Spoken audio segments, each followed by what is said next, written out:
Assalamualaikum warahmatullahi wabarakatuh. Halo sahabat kanal Pedia Islam.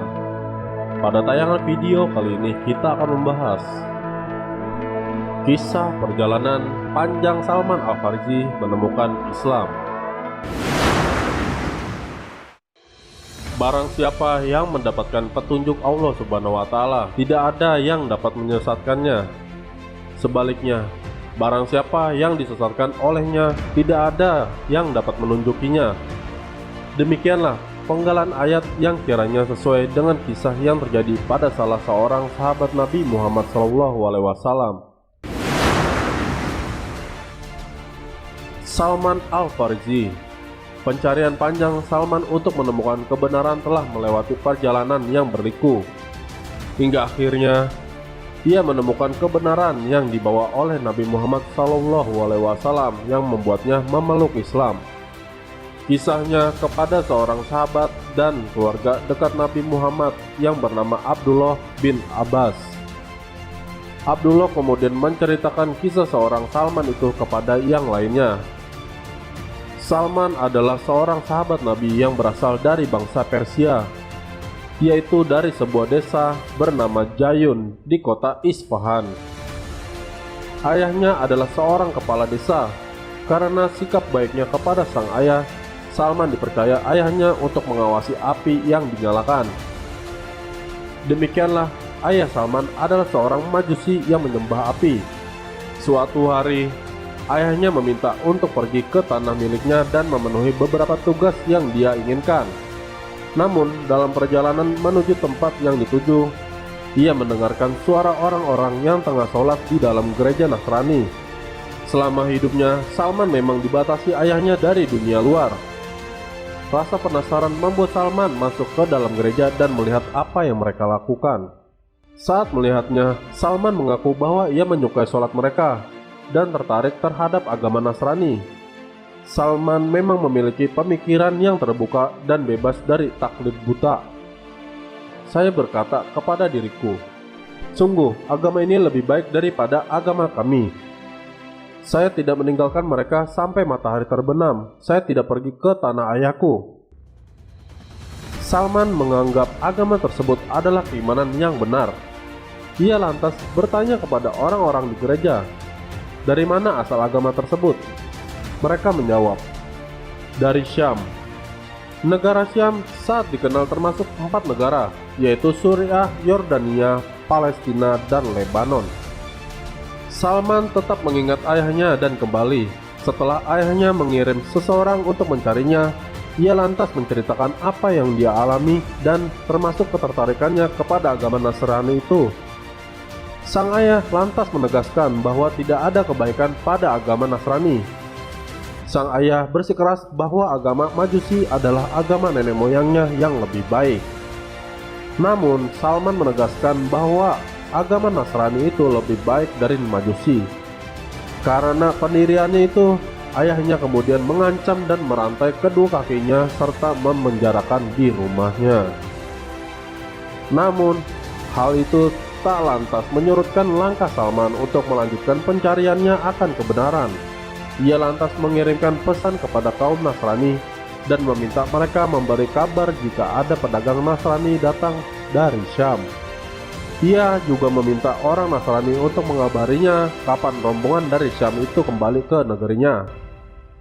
Setelah rombongan itu bersiap kembali ke Syam, Salman lantas melepaskan rantai dari kakinya dan mengikuti rombongan itu sampai tiba di Syam. Saat tiba di Syam, ia bertanya dan mencari sosok yang paling alim di antara orang di agama mereka. Mereka kemudian menunjukkan pada seorang pendeta di dalam gereja. Salman kemudian mendatangi sang pendeta dan berkata bahwa ia menyukai agama Nasrani dan akan berkhitbah di gereja. Namun, Salman menemukan sesuatu yang buruk dari pendeta itu. Salman bercerita bahwa pendeta itu memerintahkan kaumnya untuk membayar sedekah. Namun, ia hanya menyimpannya bagi dirinya sendiri dan tidak memberikan kepada orang-orang miskin. Salman yang membenci perbuatan sang pendeta hingga akhirnya sang pendeta meninggal. Ia membuka keburukannya kepada kaumnya dan menunjukkan harta simpanan berupa 7 guci emas dan perak yang disembunyikan sang pendeta. Kaumnya lantas enggan menguburkan sang pendeta dan mencaci makinya. Namun, sebelum sang pendeta meninggal, Salman bertanya dan meminta wasiat siapa yang akan diikutinya setelah pendeta itu tiada. Sang pendeta kemudian menunjuk kepada seseorang laki-laki di Musil, kota besar di barat laut Irak. Salman pun mendatanginya dan dia tinggal bersama dengan orang yang berpegang ajaran Nasrani seperti pendeta sebelumnya. Ketika ajal mendatangi laki-laki itu, Salman kemudian meminta kepada wasiatnya untuk mengikuti orang lain yang berada di atas agama yang sama. Laki-laki itu kemudian menunjuk pada seorang laki-laki di Nasibin, sebuah kota di tengah perjalanan antara Musil dan Syam, yang bernama Fulan bin Fulan. Hal serupa kembali terjadi, sosok yang diikuti juga meninggal. Setelah Salman mengikuti beberapa waktu, wasiat yang sama lantas diminta Salman kepada sebelum ajal menghampirinya. Laki-laki itu mewasiatkan Salman untuk bergabung dengan seorang di Amuriah, sebuah kota yang merupakan bagian dari wilayah timur Kekaisaran Romawi. Setelah kedatangan orang yang dimaksud, Salman kemudian bekerja dan mendapatkan beberapa ekor sapi dan seekor kambing. Ajal mendekati laki-laki Amuriah tersebut. Salman pun mengulang permintaannya, namun kali ini jawabannya berbeda. Laki-laki itu berkata, "Wahai anakku, saya tidak mengenal seorang pun yang berpegang pada perkara agama yang sama dengan kita. Namun, seorang nabi akan datang pada masa kehidupanmu, dan nabi ini berada pada agama yang sama dengan agama Ibrahim." Seperti yang terkandung dalam Quran Surah Al-Baqarah ayat 132, Nabi Ibrahim mewasiatkan ucapan kepada anak-anaknya untuk tidak mati kecuali dalam memeluk agama Islam. Ibrahim menikahi Sarah dan Hajar. Dari perkawinan dengan Hajar adalah Ismail dan Muhammad. Ismail dibesarkan di Mekah, Arab Saudi, dan Muhammad adalah keturunannya. Laki-laki itu menggambarkan Nabi Muhammad SAW. Dia akan diutus dengan agama yang sama dengan agama Ibrahim. Dia akan datang di negeri Arab dan akan hijrah ke wilayah antara dua wilayah yang dipenuhi oleh batu-batu hitam, seolah telah terbakar api batunya. Ada pohon-pohon kurma tersebar di tengah-tengah kedua tanah ini. Dia dapat dikenali dengan tanda-tanda tertentu. Dia akan menerima dan makan dari makanan yang diberikan sebagai hadiah, tetapi tidak akan makan dari sedekah. Stempel kenabian akan berada di antara pundaknya. Jika engkau dapat pindah ke negeri itu, maka lakukanlah. Suatu hari, beberapa pedagang dari Bani Kalb melewatinya. Salman lantas meminta mereka untuk membawanya ke negeri Arab, dan sebagai gantinya ia akan memberikan sapi-sapi dan kambing yang dimilikinya. Namun ketika mereka mendekati Wadi Al-Qura dekat dengan Madinah, mereka menjualnya sebagai budak kepada seorang Yahudi.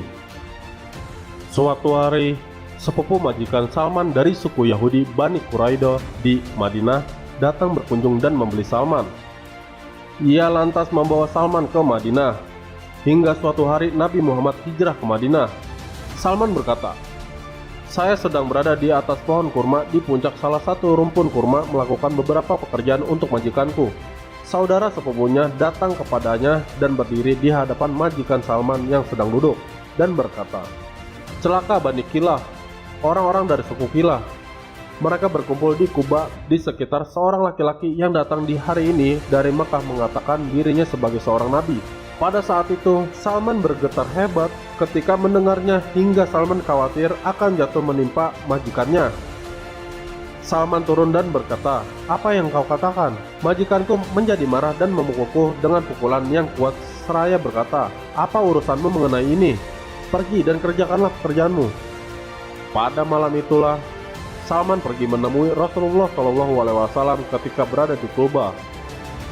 Saat bertemu, Salman memberikan apa yang dia simpan sebagai sedekahnya. Salman pun menawarkan kepada Muhammad SAW. Rasulullah berkata kepada para sahabatnya untuk memakannya, namun beliau sendiri tidak memakannya. Saat itulah Salman merasa yakin bahwa Rasulullah SAW adalah sosok Nabi yang dimaksud. Salman kemudian mendatangi Nabi kembali dan membawa hadiah untuknya di Madinah. Ia mengatakan kepada Nabi, bahwa dirinya tidak melihat Nabi memakan makanan dari sedekah. Karena itu ia meminta Nabi memakan hadiah darinya. Nabi lantas memakannya dan memerintahkan para sahabatnya untuk melakukannya. Saat itulah ia melihat ada dua tanda kenabian pada diri Rasulullah SAW. Pada pertemuan ketiga, Salman datang ke Baqiul Gharqad, tempat pemakaman para sahabat Nabi, yang mana saat itu Nabi tengah menghadiri pemakaman salah seorang sahabatnya. Saat itu Salman menyapanya dengan sapaan Islam, "Assalamualaikum warahmatullahi wabarakatuh," dan kemudian berputar ke belakangnya untuk melihat stempel kenabian yang digambarkan kepadanya. Ketika Nabi melihatnya, beliau mengetahui bahwa ia tengah berusaha membuktikan sesuatu yang digambarkan kepadanya. Beliau melepaskan kain dari punggungnya dan membiarkan ia melihat stempel itu. Salman berkata, "Saya mengenalinya, saya membungkuk dan menciumnya dan saya menangis. Rasulullah memerintahkanku untuk berbalik, yakni berbicara kepadanya. Saya menceritakan kisahku, beliau sangat menyukainya sehingga memintaku menceritakan seluruh kisahku kepada para sahabatnya." Saat itu Salman masih menjadi budak majikannya, karenanya ia tidak mengikuti dua peperangan menghadapi kaum kafir Arab. Namun Nabi memintanya untuk membuat perjanjian dengan tuannya untuk membebaskan dari status budak. Salman lantas mendapatkan persetujuan dengan tuannya, yang mana dia akan membayar majikannya 40 ukiah emas dan berhasil menanam 300 pohon kurma yang baru. Nabi Muhammad SAW saat itu meminta para sahabatnya untuk membantu Salman mengumpulkan jumlah pohon kurma yang dia minta. Rasulullah SAW kemudian memerintahkan Salman untuk menggali lubang yang cukup untuk menanam bibitnya. Rasulullah kemudian menanam setiap bibit dengan tangannya sendiri. Salman lantas memberikan pohon-pohon itu kepada majikannya. Di sisi lain juga Nabi Muhammad SAW juga memberi Salman emas sebesar telur ayam dan memintanya untuk memberikan emas seberat 40 ukiah itu kepada majikannya sebagai penebus hutang. Sejak saat itu Salman menjadi sahabat dekat Rasulullah SAW. Demikianlah kisah perjalanan panjang Salman Al-Farisi menemukan Islam. Semoga dari adanya konten ini dapat bermanfaat dan menambah wawasan untuk kita semua. Apabila kalian suka dengan konten ini, kalian bisa like, komen, dan subscribe. Dan jangan lupa di-share ya ke grup-grup WhatsApp keluarga kalian. Terima kasih. Wassalamualaikum warahmatullahi wabarakatuh. Assalamualaikum warahmatullahi wabarakatuh. Halo sahabat kanal PD Islam. Kali ini kita akan menjelaskan kisah awal terjadinya LGBT.